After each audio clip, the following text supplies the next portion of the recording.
1 Samuel 3. Samuel terpanggil. Samuel yang muda itu menjadi pelayan Tuhan di bawah pengawasan Eli. Pada masa itu firman Tuhan jarang, penglihatan-penglihatan pun tidak sering.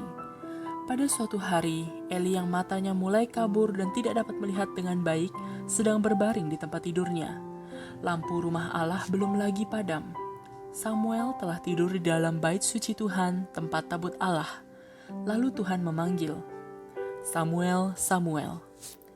Dan ia menjawab, "Ya Bapa."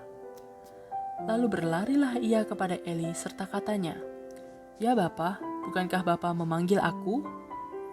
Tetapi Eli berkata, "Aku tidak memanggil, tidurlah kembali." Lalu pergilah ia tidur. Dan Tuhan memanggil Samuel sekali lagi. Samuel pun bangunlah lalu pergi mendapatkan Eli serta berkata, "Ya Bapa, bukankah Bapa memanggil aku?" Tetapi Eli berkata, "Aku tidak memanggil anakku, tidurlah kembali." Samuel belum mengenal Tuhan. Firman Tuhan belum pernah dinyatakan kepadanya. Dan Tuhan memanggil Samuel sekali lagi untuk ketiga kalinya. Ia pun bangunlah lalu pergi mendapatkan Eli serta katanya, "Ya Bapa, bukankah Bapa memanggil aku?" Lalu mengertilah Eli bahwa Tuhanlah yang memanggil anak itu. Sebab itu berkatalah Eli kepada Samuel, "Pergilah tidur, dan apabila ia memanggil engkau, katakanlah, 'Berbicaralah Tuhan, sebab hamba-Mu ini mendengar.'" Maka pergilah Samuel dan tidurlah ia di tempat tidurnya. Lalu datanglah Tuhan berdiri di sana dan memanggil seperti yang sudah-sudah, "Samuel, Samuel." Dan Samuel menjawab, "Berbicaralah, sebab hamba-Mu ini mendengar." Lalu berfirmanlah Tuhan kepada Samuel, "Ketahuilah, aku akan melakukan sesuatu di Israel, sehingga setiap orang yang mendengarnya akan bising kedua telinganya. Pada waktu itu, aku akan menepati kepada Eli segala yang telah kufirmankan tentang keluarganya dari mula sampai akhir. Sebab telah kuberitahukan kepadanya bahwa aku akan menghukum keluarganya untuk selamanya karena dosa yang telah diketahuinya, yakni bahwa anak-anaknya telah menghujat Allah tetapi ia tidak memarahi mereka. Sebab itu, aku telah bersumpah kepada keluarga Eli bahwa dosa keluarga Eli tak akan dihapuskan dengan korban sembelihan atau dengan korban sajian untuk selamanya." Samuel tidur sampai pagi, kemudian dibukanya pintu rumah Tuhan. Samuel segan memberitahukan penglihatan itu kepada Eli. Tetapi Eli memanggil Samuel, katanya, "Samuel anakku." Jawab Samuel, "Ya Bapa." Kata Eli, "Apakah yang disampaikannya kepadamu? Janganlah kau sembunyikan kepadaku. Kiranya beginilah Allah menghukum engkau, bahkan lebih lagi daripada itu, jika engkau menyembunyikan sepatah kata pun kepadaku dari apa yang disampaikannya kepadamu itu." Lalu Samuel memberitahukan semuanya itu kepadanya dengan tidak menyembunyikan sesuatu pun. Kemudian Eli berkata, "Dia Tuhan, biarlah diperbuatnya apa yang dipandangnya baik." Dan Samuel makin besar, dan Tuhan menyertai dia, dan tidak ada satupun dari firman-Nya itu yang dibiarkannya gugur. Maka taulah seluruh Israel dari Dan sampai Bersheba, bahwa kepada Samuel telah dipercayakan jabatan Nabi Tuhan, dan Tuhan selanjutnya menampakkan diri di Silo, sebab ia menyatakan diri di Silo kepada Samuel dengan perantaraan firman-Nya. 1 Samuel 4. Dan perkataan Samuel sampai ke seluruh Israel. Tabut Tuhan dirampas. Orang Israel maju berperang melawan orang Filistin dan berkemah dekat Ebenhezer, sedang orang Filistin berkemah di Afek. Orang Filistin mengatur barisannya berhadapan dengan orang Israel. Ketika pertempuran menghebat, terpukullah kalah orang Israel oleh orang Filistin yang menewaskan kira-kira 4.000 orang di medan pertempuran itu. Ketika tentara itu kembali ke perkemahan, berkatalah para tua-tua Israel, "Mengapa Tuhan membuat kita terpukul kalah oleh orang Filistin pada hari ini? Marilah kita mengambil dari Silo tabut perjanjian Tuhan, supaya ia datang ke tengah-tengah kita dan melepaskan kita dari tangan musuh kita." Kemudian bangsa itu menyuruh orang ke Silo, lalu mereka mengangkat dari sana tabut perjanjian Tuhan semesta alam yang bersemayam di atas para kerub. Kedua anak Eli, Hofni dan Pinehas, ada di sana dekat tabut perjanjian Allah itu. Segera sesudah tabut perjanjian Tuhan sampai ke perkemahan, bersoraklah seluruh orang Israel dengan nyaring sehingga bumi bergetar. Dan orang Filistin yang mendengar bunyi sorak itu berkata, "Apakah bunyi sorak yang nyaring di perkemahan orang Ibrani itu?" Ketika diketahui mereka bahwa tabut Tuhan telah sampai ke perkemahan itu, ketakutanlah orang Filistin, sebab kata mereka, "Allah mereka telah datang ke perkemahan itu." Dan mereka berkata, "Celakalah kita, sebab seperti itu belum pernah terjadi dahulu. Celakalah kita, siapakah yang menolong kita dari tangan Allah yang maha dahsyat ini? Inilah juga Allah yang telah menghajar orang Mesir dengan berbagai-bagai tulah di padang gurun. Kuatkanlah hatimu dan berlakulah seperti laki-laki, hai orang Filistin, supaya kamu jangan menjadi budak orang Ibrani itu, seperti mereka dahulu menjadi budakmu. Berlakulah seperti laki-laki dan berperanglah." Lalu berperanglah orang Filistin sehingga orang Israel terpukul kalah. Mereka melarikan diri masing-masing ke kemahnya. Amatlah besar kekalahan itu.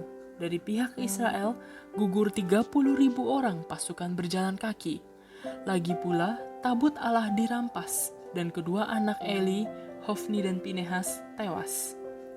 Seorang dari suku Benyamin lari dari barisan pertempuran dan pada hari itu juga ia sampai ke Silo dengan pakaian terkoyak-koyak dan dengan tanah di kepalanya.